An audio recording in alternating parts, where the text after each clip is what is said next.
I had my doubts about the day from the moment I woke up.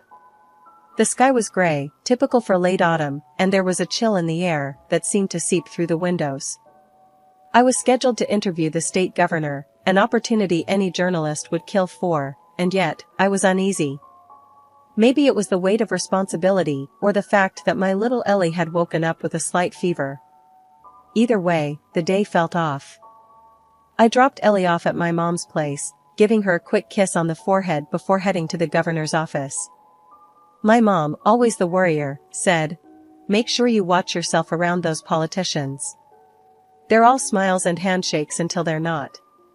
At the governor's office, I was met by his assistant, a man named Tom. He was a bit older than me, probably edging into his early 40s, with a sharp suit and a smile that managed to be both professional and warm. "Clara, right? Heard a lot about you. All good, promise," he said, extending his hand. "Yeah, that's me. And you're Tom? I appreciate the help setting this up," I said, shaking his hand. His grip was firm, confident. The interview itself went better than expected. The governor was forthcoming, even charming, and I got some good quotes that I knew would make my editor happy. But it was Tom who caught my attention. He lingered nearby, always watching, making sure everything was in order. After the interview, while I was packing up my recorder and notes, Tom came over. "You got plans after this? There's a decent coffee place just around the corner. Their espresso will knock your socks off." I hesitated for a moment. It wasn't like me to mix work with anything personal, but there was something about Tom's straightforward manner that was disarming. "Sure, why not? I could use a good coffee after this," I replied. At the coffee shop, the conversation flowed easily. Tom talked about his daughter Amy, who was about to graduate high school and had plans for college. "She's got her mother's brains. Smart as a whip. I just try to keep up," he laughed. "I know the feeling. My Ellie's only 6, and she already outsmarts me daily," I said, laughing along. We talked more about our kids than anything else. It was refreshing to have a conversation that wasn't just about work or politics. Tom's demeanor was relaxed, and he didn't push the conversation in any direction it didn't naturally want to go. It was like talking to an old friend. As we left the coffee shop, Tom said, "Listen, Clara, I know you're not looking for anything serious. Heck, I'm not either. But I liked this, talking, laughing. How about we do this again? No pressure, no expectations." I looked at him, really looked. He was sincere, that much was clear. "Yeah, I'd like that," I admitted, a bit surprised at my own readiness to dive back into something personal. There I was, 2 years into what started as a not-a-date routine with Tom, and suddenly I found myself staring at a small, shiny ring, feeling like the world had stopped spinning for just a second. We were at our favorite little Italian place, tucked away in a corner booth that had become our spot. The candlelight flickered, casting shadows that danced around Tom's serious expression. He'd just popped the question, simple and straight, no fluff. "Clara, I'm not good with fancy speeches. So, how about it? Will you marry me?" Looking into his hopeful eyes, all I managed was, "Are you sure? Because, you know, life with me is a 3-ring circus." Tom laughed, that deep, reassuring sound that had first drawn me to him. "I'm counting on it. Ellie's a part of the deal, right? Wouldn't have it any other way." "Okay then, yes," I said, my voice steadier than I felt. "Yes, I'll marry you." Tom's place was bigger, with a yard that seemed to stretch forever and rooms that echoed with the potential of new memories. The first evening we spent there, Tom cooked dinner, something he'd become famous for during our not-a-date dates. Ellie watched him like a hawk, her curiosity barely contained. "Tom, are you sure you know how to cook? Mom usually burns the pasta," she stated matter-of-factly, standing on tiptoe to peer over the counter. Tom winked at her, tossing vegetables in a pan with a chef's flair. "I promise I won't burn anything." Scout's honor. The transition wasn't just physical, it was emotional, too. Ellie and I were used to it being just the two of us against the world. Now, Tom was in the mix, with his easy smiles and a way of making even the hardest day seem manageable. We were learning to be a family, and not just any family, a good one, a real one. Life in Tom's house was starting to feel more like home every day, but there was still one piece of the puzzle that didn't quite fit: his daughter, Amy. She was in college in another city, and we didn't see her much. The few times we did, the air felt charged, like a storm was always about to break. Amy came home for Thanksgiving, and I wanted everything to be perfect, to maybe smooth out some of the awkwardness that seemed to cling to the walls whenever she was around. I was in the kitchen when she walked in, her bags dropping to the floor with a thud. "Hey, Amy, good to see you. Let me help with that," I offered, moving towards her. She gave me a half-smile, more out of politeness than warmth. "Thanks, Clara. I've got it." Tom was all smiles, ruffling her hair like she was still 10 years old. "Kiddo, your mom sent some of that pumpkin pie you love. Bet you missed real food at college, huh?" Amy rolled her eyes, but there was a small smile there that didn't reach her eyes. "Sure, Dad. College food is the worst." Dinner was a quiet affair, with Ellie trying to fill the silence with chatter about her school projects and the new friends she had made. Amy nodded and made the right noises, but spent more time pushing her food around the plate than eating it. After dinner, I caught her in the living room, scrolling through her phone. "Amy, can we chat? I feel like we never really got off on the right foot here," I ventured, keeping my tone light. She looked up, her expression guarded. "We're fine, Clara. There's no issue to fix." I took a deep breath, choosing my words. "I know it's weird, me being here and all. I'm not trying to replace anyone or step on toes. I just want us to be okay, you know?" Amy put her phone down, her face softening a bit. "I get it. It's not you. It's weird seeing him move on, I guess." "I understand. Just know I'm here, alright? For you, too," I replied, hoping to bridge the gap between us. She nodded, a bit of the ice melting. "Thanks, Clara. I'll try to be less of a hermit, okay?" It was a start, and I'd take it. The weekend passed quicker than I wanted, and soon it was time for Amy to head back to college. She hugged her dad, gave Ellie a high five, and to my surprise, she turned to hug me too. It was quick and a bit awkward, but it was something. "Take care, Amy. Keep in touch, okay?" I said, feeling like we'd turned a corner. Ellie, who had been unusually quiet, tugged at my hand. "Is Amy mad at me? She doesn't talk much." I knelt down to her level, smoothing back her hair. "No, sweetie, she's not mad. She's just used to being on her own. We'll keep trying, okay?" Navigating new family dynamics was never going to be easy, but I believed in us. With patience and a lot of open hearts, I hoped we'd find our way to being not just a family by name, but one in spirit too. My job as a journalist meant erratic hours and sudden trips out of town, but Tom had stepped up in ways I hadn't even dared to hope for. He picked Ellie up from school, made dinner, and seemed to genuinely enjoy the rhythm of our new life together. Initially, Ellie was thrilled, always chattering about her day on the ride home, eager to show off the little projects she'd done in class.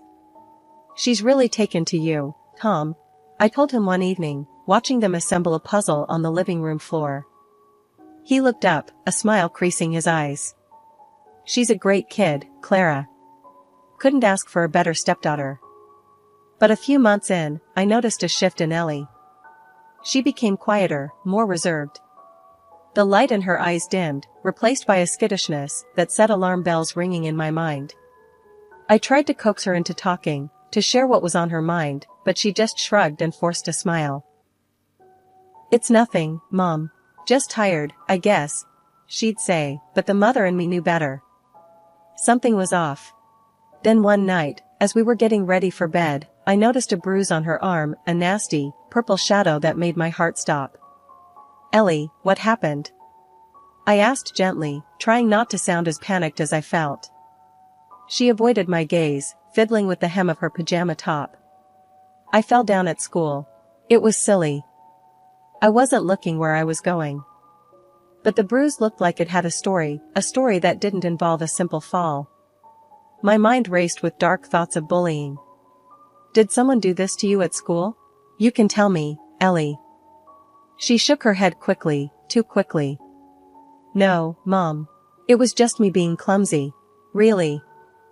The next day, I dropped by her school and spoke with her teacher, Mrs. Jennings, a kind woman who had always been open about classroom dynamics. Mrs. Jennings, has Ellie been having any trouble with other kids? Any signs of bullying? Mrs. Jennings looked genuinely surprised. Oh, no, Clara. Ellie gets along well with everyone. She's a quiet child, but she's not having any problems with other children that I've noticed. That left me more unsettled. If school was fine, then what was causing Ellie's change in behavior and the mysterious bruise? My mind churned with possibilities, none of them good. Determined to get to the bottom of things, I decided to buy a smartwatch that could record audio. I told myself it was for Ellie's safety, that I wasn't invading her privacy but protecting her. When I gave her the watch, her face lit up with a smile I hadn't seen in weeks. Wow, a smartwatch? For me? Ellie's voice was filled with excitement. Yep, you can wear it to school and everywhere. Think of it as an early birthday gift, I explained, trying to keep my voice cheerful. I watched her strap the watch to her wrist, her fingers fumbling with excitement. My heart was heavy with mixed feelings as she admired it. I hoped the watch would provide answers, that it was just my overactive imagination at work and nothing more. The routine with the smartwatch started off innocent enough. For days, all I heard were snippets of school lessons and the mundane chit-chat of children's lives. Ellie seemed happier at school, laughing and interacting freely, which was a stark contrast to her quiet demeanor at home. It gave me some peace of mind, hearing her like that. But that peace was shattered one busy afternoon at work. I had stepped out for a quick lunch at my desk, popping in my earbuds to listen to the latest recordings from Ellie's watch. It was a habit now, checking in on her world, making sure she was okay. That day, however, I was met with something that stopped me cold. Tom's voice boomed through the tiny speakers, harsh and cruel. You're such a fool, Ellie. Why can't you ever listen? His words were sharp, each one a dagger. The reply was a small, stifled sob, unmistakably Ellie's. I'm sorry, I didn't mean to. Then the sound, a sharp slap, the kind of sound that echoes long after it's over, followed by Ellie's crying. My hand flew to my mouth, stifling a gasp. My heart raced, anger and shock warring inside me. This wasn't just a small misunderstanding. This was my worst fear laid bare. I sat frozen, my lunch forgotten, as the world continued bustling around me. I couldn't think straight.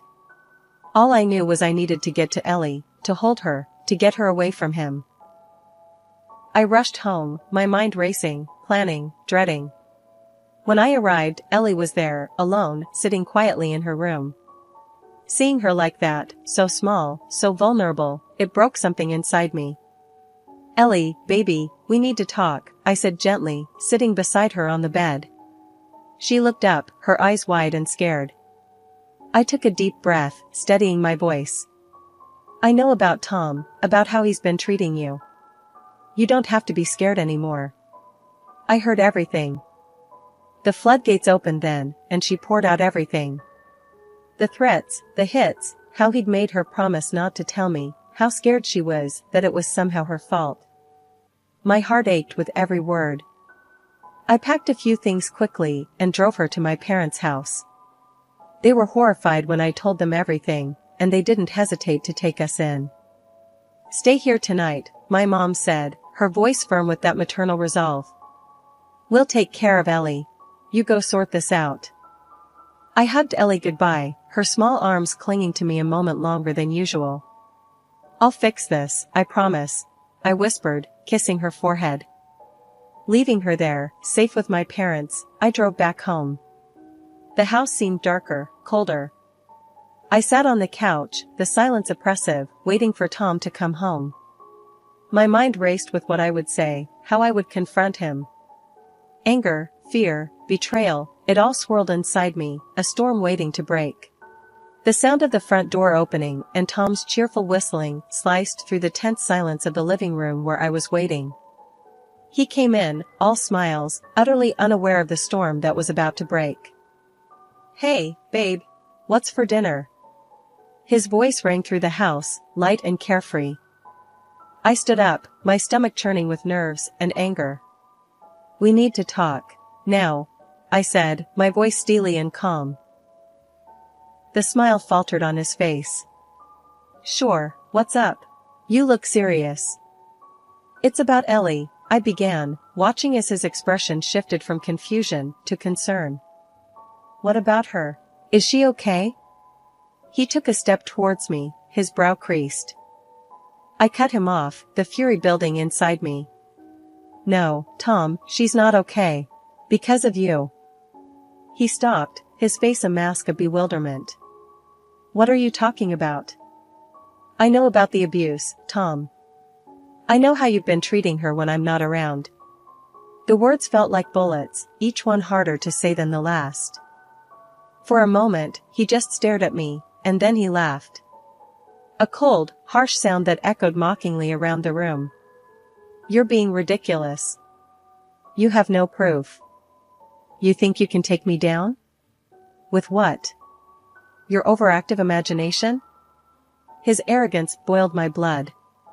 "I have more than enough proof, Tom." He smirked, stepping closer. "Come on, Clara. You and I both know you're bluffing. If you push this, I'll make sure you regret it. I can destroy your career, drag your name through the mud. Don't forget, I have connections that you can't even dream of." The threat hung in the air, heavy and sinister. But I was ready for him. I pulled out my phone and hit play on the recording of his tirade against Ellie.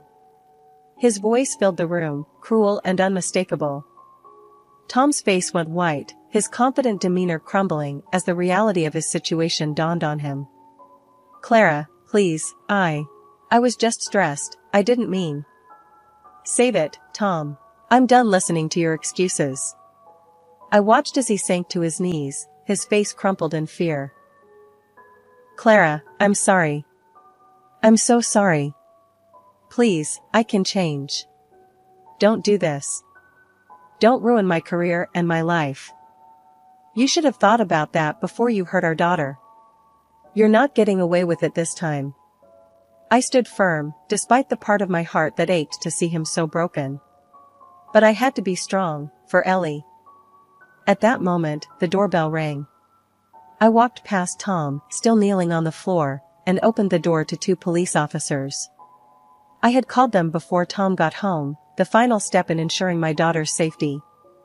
"Officers, thank you for coming. He's in here," I said, leading them into the living room.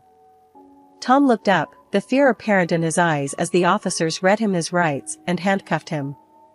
He muttered pleas for forgiveness as they led him away, but I felt nothing but a hollow relief.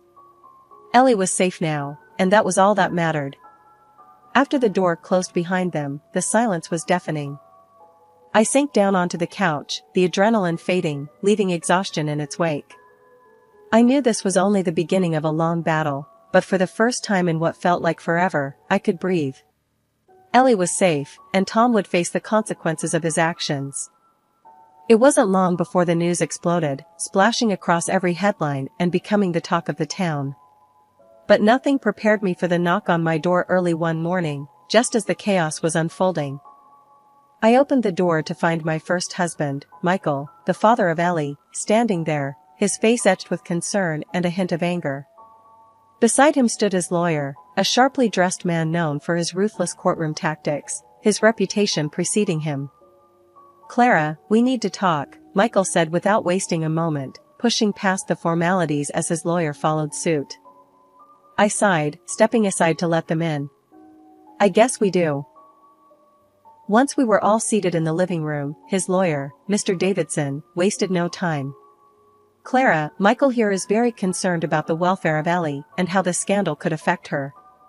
We want to ensure that her interests are protected, legally and financially." Michael chimed in, his voice firm. Clara, I won't let our daughter be dragged through the mud because of him. What were you thinking, getting involved with a guy like that? I bristled at his tone, my own anger rising.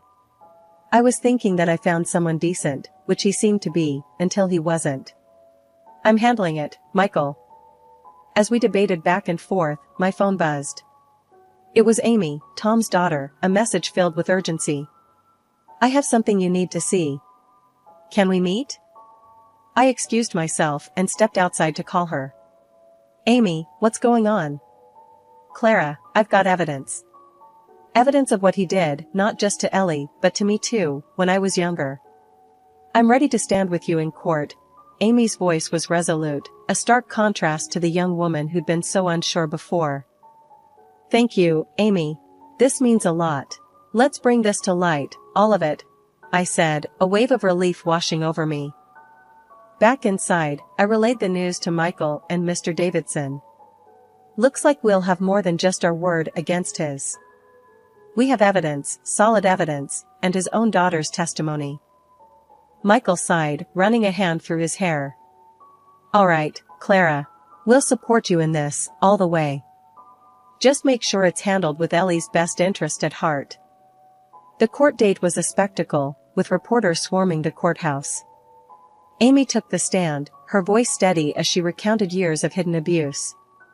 The evidence she provided was undeniable, the impact on the courtroom palpable. When the judge finally passed the sentence, it was more than I had dared to hope for.